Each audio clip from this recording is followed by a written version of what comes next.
Oke teman-teman, setelah kelapa sawit sudah direbus dan dipres, maka ini adalah hasil dari pengepresan kelapa sawit. Ini adalah campuran antara minyak, serat-serat fiber, dan juga air. Setelah dari mesin pres, maka akan turun ke vibrating tapis ini untuk disaring serat-serat fibernya. Nah, ini adalah serat-serat fiber hasil penyaringannya.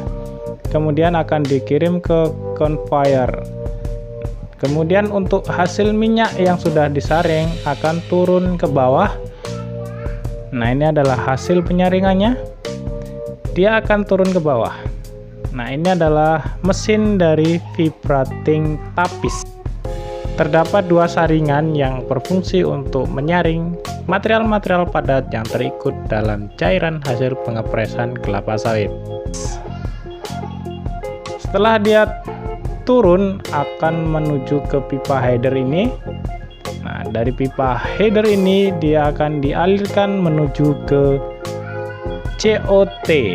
Nah, di dalam COT ini cairan hasil pengepresan tadi akan diendapkan di sini.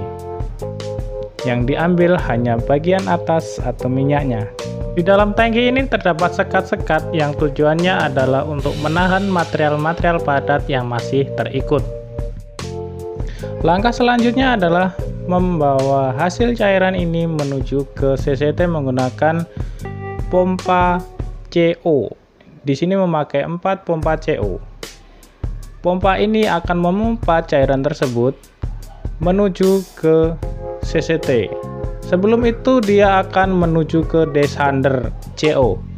Di sini di desander CO ini cairan dan material-material berat akan dipisahkan. Material berat akan turun ke bawah di underflow dan minyak akan ke atas menuju CCT.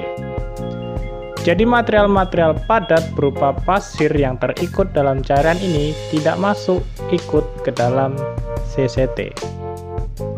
Nah, kemudian di atas akan dialirkan ke pipa ini menuju ke tangki mixer.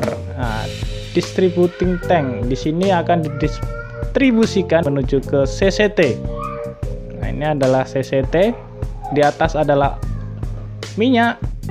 Kemudian di bagian tengahnya adalah slag berupa campuran antara lumpur, air, dan juga material-material lain yang terkandung dalam minyak CPO.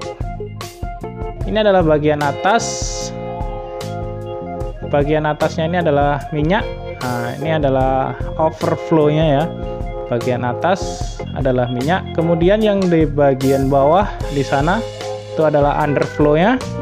Itu adalah slag. Ya. Bagian bawah adalah slag, bagian atas adalah minyak. Nah, untuk yang bagian bawah, slagnya akan diteruskan menuju ke slag tank. Nah, di sini slag akan dikumpulkan dalam tangki ini.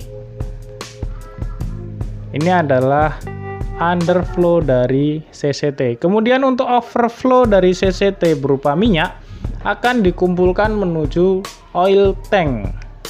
Nah, di sini adalah minyak dari CCT tadi di overflow. Di bagian overflow CCT akan masuk ke oil tank.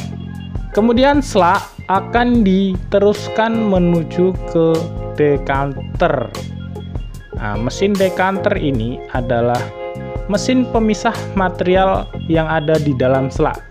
Di dalam slag terdiri dari air, minyak, dan juga solid atau material-material padat. Seperti ini adalah penampakan mesin decanter. Dia menggunakan prinsip centrifugal continuous atau continuous centrifugal. Continuous centrifuge. Nah, inlet adalah slag. Kemudian outletnya ada 3. Itu adalah air dan minyaknya. Kemudian yang kotak itu adalah solidnya. Nah, ini adalah solid hasil dari pemurnian slag ya. Slag akan masuk ke decanter, hasilnya berupa solid. Ini adalah limbahnya. Kemudian minyak hasil pemurnian dari selah ini akan dikirim lagi menuju ke CCT untuk diolah lagi. Kemudian untuk ini adalah jalur minyak. Nah, minyak yang ada di oil tank tadi akan masuk ke inlet pump purifier. Di dalam minyak ini terdapat air, kadar air yang tinggi, maka perlu dimurnikan menggunakan alat yang namanya purifier atau separator. Di purifier ini minyak akan masuk di sini. Nah, ini adalah penampakan dari purifier, mesin purifiernya. Cara kerjanya mirip seperti dengan decanter, yaitu menggunakan prinsip continuous centrifuge untuk memisahkan material berdasarkan massa jenis. Jadi minyak dan air akan terpisah. Kemudian air akan di-flush atau ditembakkan menuju ke bawah dan hasil minyak murninya akan diteruskan ke vacuum dryer. Nah, vakum ini berfungsi untuk mengambil air lagi, mengurangi kadar air yang ada di dalam CPO. Di dalam tangki ini terdapat nozzle yang akan menyemprotkan CPO menjadi butiran-butiran embun yang berfungsi untuk memisahkan uap air yang masih terdapat di dalam CPO. Jadi tujuannya adalah untuk memisahkan uap air yang masih terdapat di dalam minyak. Nah, uap air inilah yang akan disedot oleh vakum pump di bagian atas. Harapannya dapat mengurangi kadar air yang masih terkandung di dalam CPO untuk mendapatkan CPO dengan kadar air seminimal mungkin. Semakin rendah kadar air, maka kualitas CPO semakin baik. Nah, ini adalah pompa vakumnya.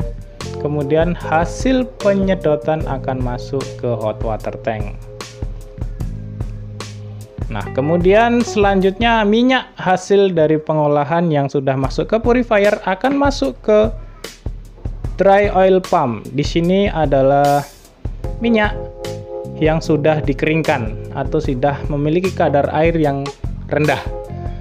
Setelah itu, maka akan dikirim menuju ke storage tank untuk selanjutnya dilakukan pengiriman menuju ke pabrik refinery untuk dilakukan pengolahan lebih lanjut CPO menjadi minyak goreng.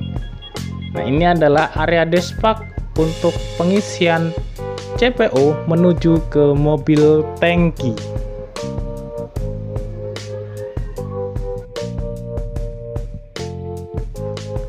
Inilah proses pengisian CPO menuju ke mobil tangki yang akan selanjutnya dikirim menuju ke pabrik refinery untuk dijadikan minyak goreng.